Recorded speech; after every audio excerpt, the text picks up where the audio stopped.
Les femmes sont attirées par les hommes qui pensent être supérieurs à elles, simplement. Les juifs auraient une relation particulière à l'argent. Ok, faut vraiment se poser les valeureuses et bonnes questions.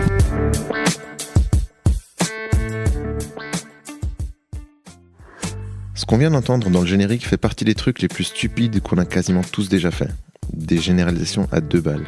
Des fois on le fait de façon tout aussi ridicule, mais ça fait de mal à personne. Haha, je savais que les Français aiment le fromage. Souvent c'est par contre beaucoup plus problématique et on se rend pas forcément compte à quel point, avec des généralisations négatives. Mais toi arrête, tu sais que tu dois pas faire confiance aux gitans. Alors cousine, je sais pas où je dois m'arrêter, mais il y a quand même de grandes chances qu'en balançant ce genre de trucs racistes, tu sois moins perspicace que tu le penses. Mais on va y revenir.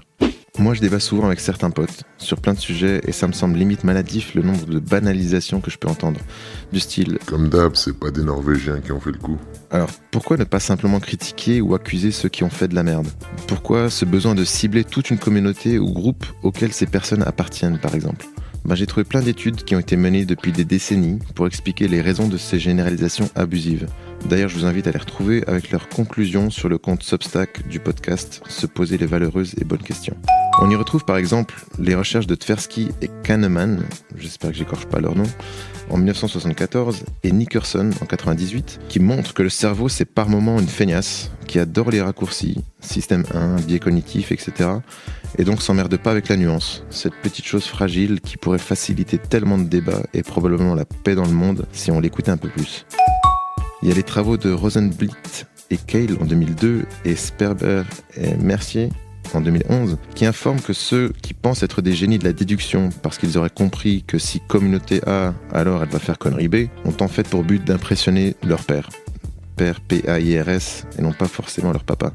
L'étude de Teifel et Turner en 1979 a prouvé qu'il y avait aussi une question d'appartenance et identité sociale qui faisait que les gens favorisent leur groupe, ou aussi appelé endogroupe, et dévalorisent les autres, ce qu'ils appellent les exogroupes, pour booster leur estime de soi, car rabaisser un groupe extérieur renforce le sentiment d'être mieux ou différent.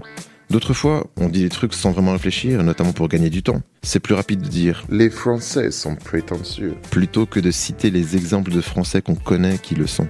Mais souvent ça indique quand même, ne serait-ce qu'inconsciemment, certaines de leurs valeurs et visions du monde. Sachant tout ça, c'est pas pour rien que beaucoup de populistes, comme abordé dans l'épisode le mois dernier, les utilisent pour continuer à diviser pour mieux régner. Parce que la politique, c'est aussi l'art de convaincre des millions de gens avec des phrases pas plus longues qu'un tweet. Bref, le côté le plus dramatique de la chose, c'est évidemment les préjugés que les généralisations négatives créent ou perpétuent, car elles renforcent les discriminations et les inégalités. Une étude de Divine en 1989 a démontré que même les individus qui rejettent consciemment les stéréotypes activent automatiquement les généralisations négatives sur certains groupes lorsqu'ils sont exposés à des indices rapides. Comme quoi c'est vraiment con. Trop productif. Les travaux de Banerjee et Greenwald en 2013 sur les biais implicites ont révélé que les généralisations inconscientes influencent les décisions dans des domaines comme l'embauche ou la justice, perpétuant des injustices systémiques, comme des difficultés en plus pour trouver un emploi ou un logement par exemple. D'ailleurs, ce qu'ils appellent des tests d'association implicite sont accessibles gratuitement et en français sur le site de Harvard. Donc si vous êtes curieux de voir où vous en êtes à ce niveau-là, je vous ai mis le lien avec les infos des études sur le Substack du podcast. Thank you. Et l'étude de Degner et Ventura en 2010 confirme que les cerveaux des gamins sont de vraies éponges qui absorbent tout, surtout au niveau émotionnel, et ils développent ces biais implicites dès l'âge de 6 ans qui peuvent impacter leur vie et leurs relations avec les autres. En résumé, les gens aiment généraliser parce que c'est plus rapide, plus simple, plus rassurant et souvent culturellement encouragé, même si ça mène à des jugements inexacts ou injustes. Dans quel cas se font sans souci des généralisations? Il y en a plein, vu que c'est au cœur des sciences. Par exemple de la physique avec la loi de la gravitation universelle, des maths avec les théorèmes, de l'informatique avec l'IA notamment. Mais l'humain et la société sont tout simplement beaucoup trop complexes pour qu'on les simplifie bêtement. Donc la question à se poser, c'est plutôt dans quel cas on ne devrait pas généraliser? C'est dès qu'on parle de façon négative d'un groupe de gens. Même les enfants peuvent apprendre, si papa et maman le feront, qu'au lieu de dire les cyclistes font chier et grillent les feux rouges. C'est pas beaucoup plus long de dire certains cyclistes font chier et grillent les feux rouges. Ça paraît pas grand chose, mais ça donne l'air moins idiot et ça augmentera le nombre de cyclistes, y compris ceux qui vous remercieront de pas avoir énervé sans raison des piétons, des personnes dans leur voiture, bus ou camion.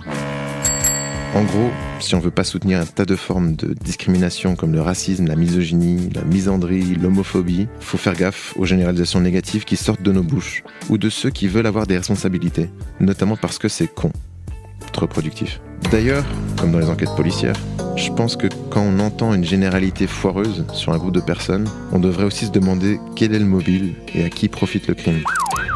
Et ne pas tomber dans le piège, c'est aussi un des meilleurs moyens de ne pas devoir rétro-pédaler lorsqu'on nous présentera des noms d'exception ou des stats qui contredisent la généralisation, ou d'avoir aussi rendez-vous avec la morale.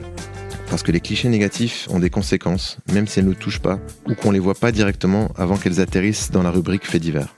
D'ailleurs, Einstein avait dit « Il est plus facile de désintégrer un atome qu'un préjugé ». À mon avis, il savait de quoi il parlait.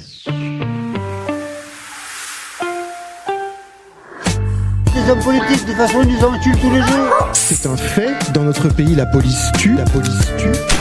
Aujourd'hui, les gens n'ont pas envie d'aller travailler, je suis désolée de le dire. Quasi tout est une question de contexte, nuance et priorité de valeur.